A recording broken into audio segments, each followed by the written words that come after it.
What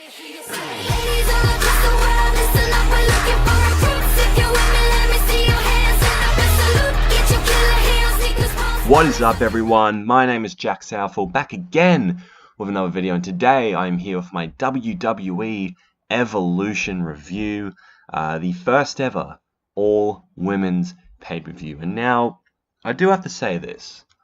The build-up to the show was honestly nothing spectacular. I feel like WWE kind of neglected the show a little bit to focus more on the Saudi Arabia Blood Money show, but which is actually meant to be taking place in a few hours as of the time I'm recording this. But as for the Evolution show that we got last Sunday, it was pretty fucking good.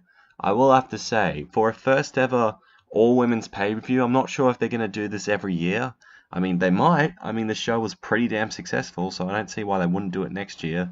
I actually kind of hope they do it next year, and make sure to learn what they did this year and improve on it a little bit. Maybe spend some more time actually on it and building up that show and making Evolution a much bigger deal than it already is. So, anyway, we'll get into the show. So, I don't think there was a pre-show match. I'm pretty sure there wasn't a pre-show match. So, just about everyone else, like the announcers and the commentators and the referees and all that, were mostly women.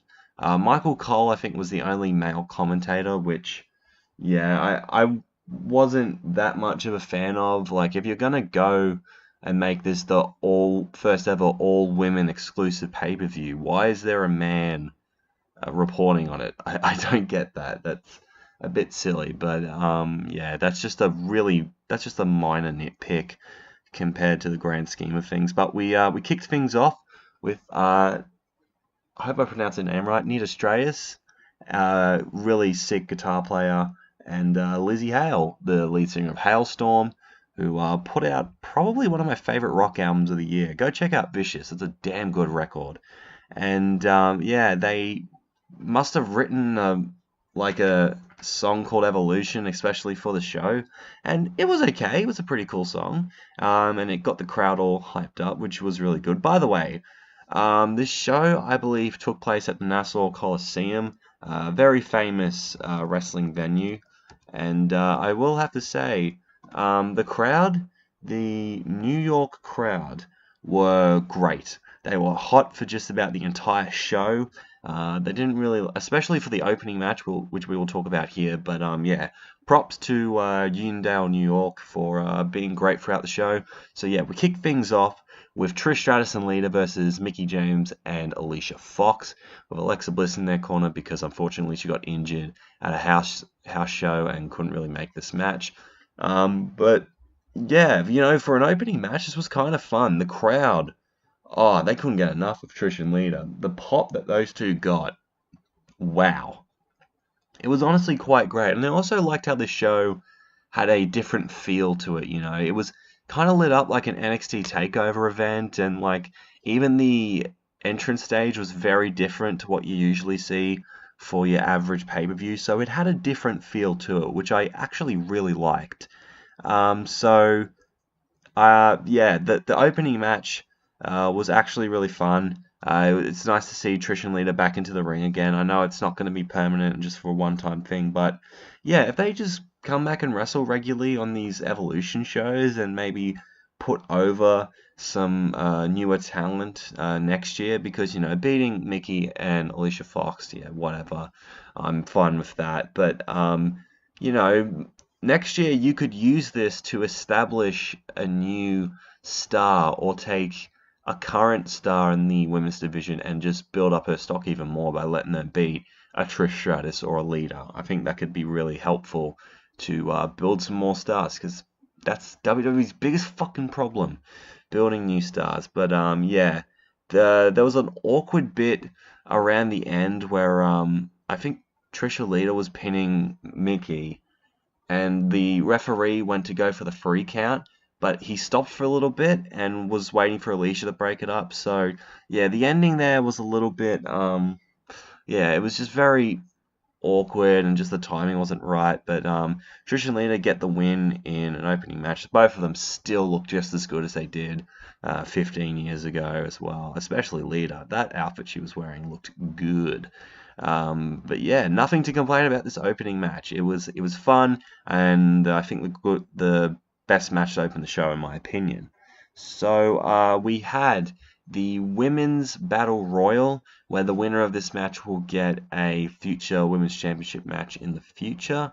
So the participants were the Iconics, Molly Holly, Kelly, Tori Wilson, Sonya Deville, Mandy Rose, Alundra Blaze, Maria Kanellis, Lana, Dana Brooke, Michelle McCool, Naomi, Carmella, Ivory, Asuka, Tamina, Selena Vega, Ember Moon, and Nia Jax. Nia Jax ended up winning this Women's Battle Royal, and it wasn't bad. I will have to say, it was not bad at all. The Iconics were the last two women to make their way to the ring, and they cut a promo running down New York and all the women in the ring, pretty much, the older veterans, and they pretty much circle them and throw them out of the ring immediately. And then the newer women circle around the old veterans, and then they fight and all that stuff. And the final few people in the ring were Asuka, Ivory, Tamina, and Ember Moon, and Nia Jax as well, and also Selena Vega, who was I think outside the ring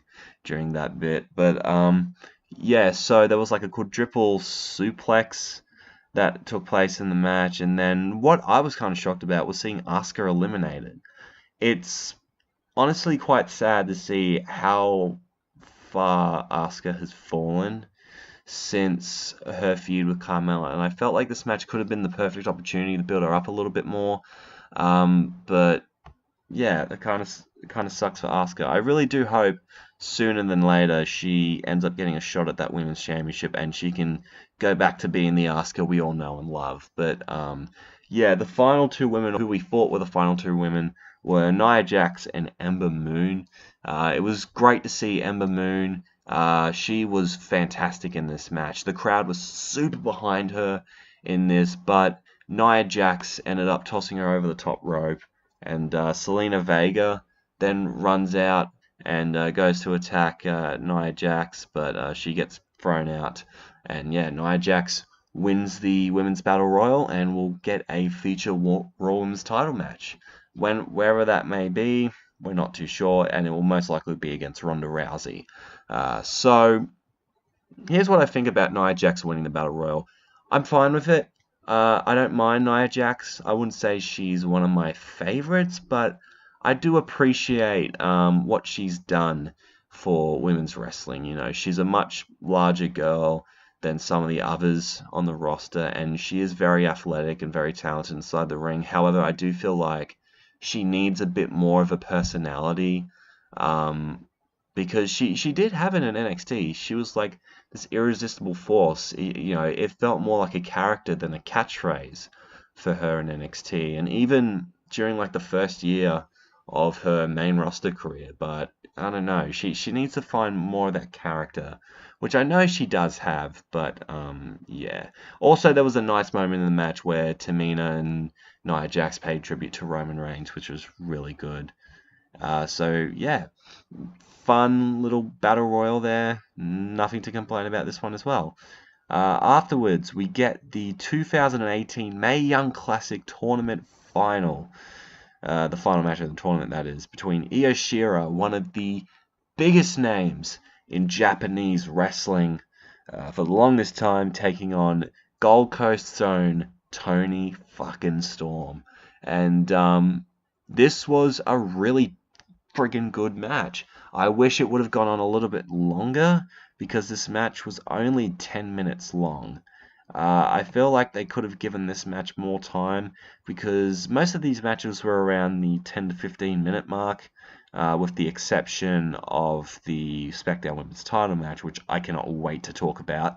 But yeah, this was actually the shortest match on the card, which surprised me, because, you know, you'd think with two really great women's wrestlers like Io Shirai and Toni Storm, you think you want to give them a lot more time, but I guess that wasn't the case this time. Shirai hit a beautiful moonsault on the outside.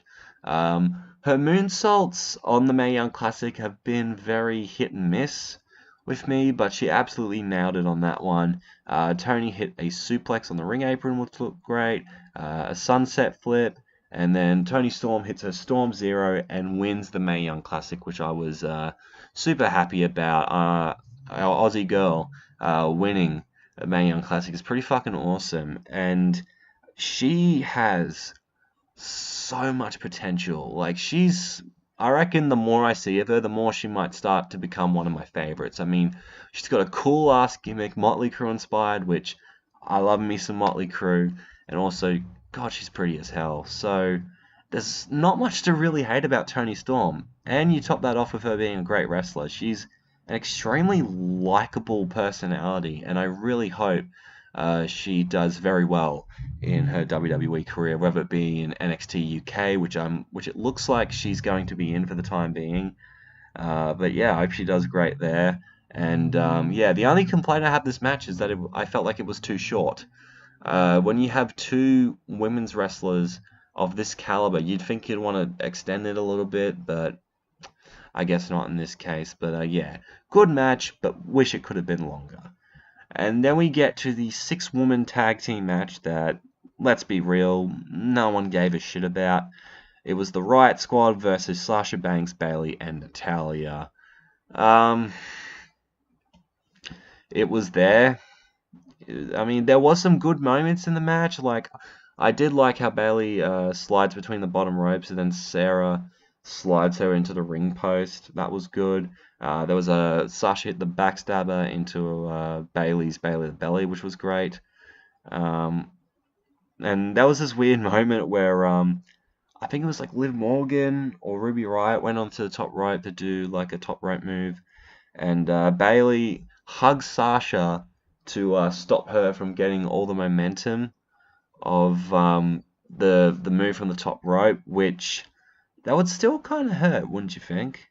Like an elbow drop, but it was really nice to see Bayley do that for her friend. You know, it just goes to show you those small little character moments that make Bayley really great. It's just such a shame that she's kind of lost in the shuffle at the moment, alongside with Sasha Banks and Natalya. But yeah, the baby faces go over, and there's honestly not much to really say about that match. Afterwards was the NXT Women's Championship match between the Pirate Kairi Sane, the champion, and Shayna Baszler. Really, really liked this match. Once again, this was only 12 minutes, but it didn't feel quick. That was the thing. They used those 12 minutes very well, instead of the Toni Storm Io Shirai match, which I felt like should have been extended a lot more than the 6-woman tag match. But for what they did for those 12 minutes, it was really damn good. They told a great story throughout. You know, just Shayna being vicious as usual, and Kairi Sane doing what, you know, overcoming whatever obstacle gets thrown in her way. A great crossbody was hit from the outside, and this was when the match started getting interesting. Well, more interesting than it already was. It was when Kairi Sane throws Shayna onto two of the women that are part of the 4 Horsewomen. That's Ronda Rousey's group, into the crowd. And then Shayna's friends, which I honestly I don't know who their names are. I didn't really think about that before I did this review. But they interfere in this match and pretty much help Shayna Baszler win back the NXT Women's Championship. You know, they beat her up so badly, and then Shayna Baszler just locks in that submission hold and just does not let go. Kairi Sane just is knocked out cold, and Shayna Baszler wins back the NXT Women's Championship. And the reason why I like this story so much is that Shayna had to stoop so low to getting her friends to help her to beat Kairi Sane, because on her own she cannot beat Kairi Sane. Think, because in the Mae Young Classic last year, her friends didn't interfere. It was just her and Kairi, and she lost. And then you look at Brooklyn back in August. She lost all by herself with Kairi Sane. And that's just subtle shit like that. Just makes NXT storytelling so fucking good. The way it just all makes sense. You know, Shayna Baszler, this desperate, vicious heel that comes off as a badass, but in reality needs to use her friends to beat Kairi Sane, because she's beaten everyone in her path, but this is the one woman that she cannot top. And she had to stoop to the point of getting her friends to help her to win back the NXT Women's Championship, which is another obstacle for Kairi Sane to face now that these two girls are looking like they're going to be on NXT from now on and kind of be Shayna's like buddies, which they already were, but like, you know, entourage maybe, I'm not sure. We're going to see how it pans out on NXT, but yeah, great storytelling, good match for the time that they had, and yeah, just good stuff overall, man. And then we get to, in my opinion, without a shadow of a doubt, the match of the night. Becky Lynch versus Charlotte Flair for the SmackDown Women's Championship in a last woman standing match. If you saw my predictions video for Evolution, I was really hoping that these two girls really tear down the house and have just a classic match. Fuck me, did they do that? They so did that, you know. It was so violent, but it had so much meaning behind it. It was so good. Like, Becky brings out the kendo stick, you know, and then she gets slammed into all the chairs, which I'm sure was a fun bump to take. And then Charlotte tries to go for a moonsault with Becky on the table, but the table doesn't break, but a senton through the table ended up doing the trick, which I actually kind of liked. A simple senton through the table. It's a simple move, but it's actually kind of effective. Like, could you imagine someone like Samoa Joe or Kevin Owens doing something like that? That'd be vicious, you know. And then even ladders got involved in this match, like with Becky slamming Charlotte onto it, and even like Charlotte Flair locking in the figure eight, wedge in the ladder, which was just a great spot. And then they even bring the ladder out to the outside where the announce table was, and then a leg drop was hit from the ladder, which was just a great spot, you know, just car crash action at its finest. And then Becky just gets a bunch of objects near ringside and just chucks it on top of Charlotte Flair, doing the old, was it like Del Rio? No, Del Rio just tipped the table on Big Show, but like, we've seen it in a few matches, you know, bearing a bunch of shit to keep him down, which is a smart move. But Charlotte Flair breaks out of the rubble and powers through, and Becky ends up winning the match by power bombing Charlotte Flair from the top rope through a table on the outside. Jesus. It was a great ending and a fucking brutal spot. My God. And that was enough to get Charlotte down for the count, for the 10 count, that is, and Becky Lynch retaining the SmackDown Women's Championship. Can we just all give a round of applause to Becky Lynch?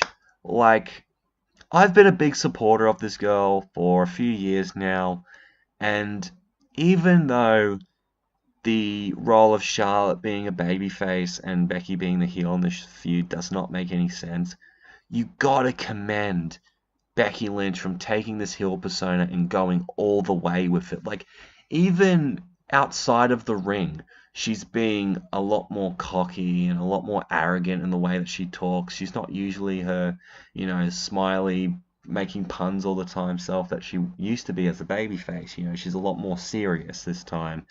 And yeah, Becky, she's just become one of the top female performers of 2018, man. This is her year. I really think this is the year of Becky Lynch. And imagine if she continues this through 2019. Oh my God. But yeah, I think Becky Lynch is just being fantastic at the moment. She's one of the most engaging people to watch in all of WWE at the moment. And I have to give props to Charlotte Flair as well. Although her in the babyface role does not work for this feud, she's trying her damn hardest. But you can't really put that on her. You got to put that, as usual, with the poor booking, which continuously plagues WWE to this day. But as for the match itself, it was hands down the best female match on the main roster in God knows how long. Maybe the best main roster women's match ever. I mean, it was fantastic. Definitely up there as one of the best female matches of all time. And one of the best pure matches of the year as well. Like, seriously, if you haven't seen this yet, check it out, man. It was just great. And then we get to the main event for the Raw Women's Championship. It is Ronda Rousey, Rowdy Ronda Rousey, defending against Nikki Bella. Now, I do feel a lot of people were saying that this match should have been a squash match. It sort of should have, but you know how WWE are like with the Bella twins. They will protect these two women no matter what. Now, obviously, Nikki didn't, batter the shit out of Ronda Rousey. And can I just say, Ronda Rousey has just been awesome. She was so good in this match. Her selling was just fucking on point. When Brie and Nikki would just attack her, especially Brie, would just attack her in any way possible. And honestly, I can't get it. Seeing Ronda Rousey just judo throw Nikki Bella was just, it was just the best. And just like, however, there was one bit of the match that kind of looked a bit silly. It seemed like Ronda was trying to go for like a John Cena, where you know how he picks up like two guys and does the AA sometimes. Well, she did the same thing with the Bellas. She picked up Nikki. However, she couldn't really do it properly, and Brie literally had to climb on top of Nikki for the move to work, which just kind of looked... It was very similar to the Alicia botch in the... Not really a botch, but the moment of the night, where it just looked very awkward and just very, like, staged. Which I know it's wrestling, it's all staged, but, like, come on. You could see that coming from a mile away. But Brie ends up getting thrown into the announce table, which was great. However, I will have to say, the rack attack kick out actually kind of legit scared me. I'm like, no way. No fucking way they'd give it to Nikki Bella. And he kicked out, thankfully. And then Ronda ends up snapping on the armbar on Nikki Bella, and she retains her Raw Women's Championship. And then right afterwards, she walks back onto the stage where all the other women's wrestlers are there to congratulate her and just clap, and just for this historic moment for women's wrestling. It was a good way to end the show, I will definitely say.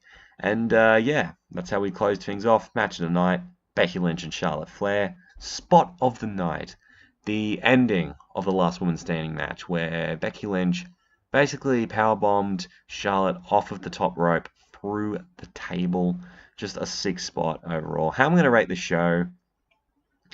Honestly, there wasn't really anything too bad. I mean, the 6-woman tag match I didn't really care about because the build-up wasn't that good. But, like, even then, had a few moments that I quite enjoyed.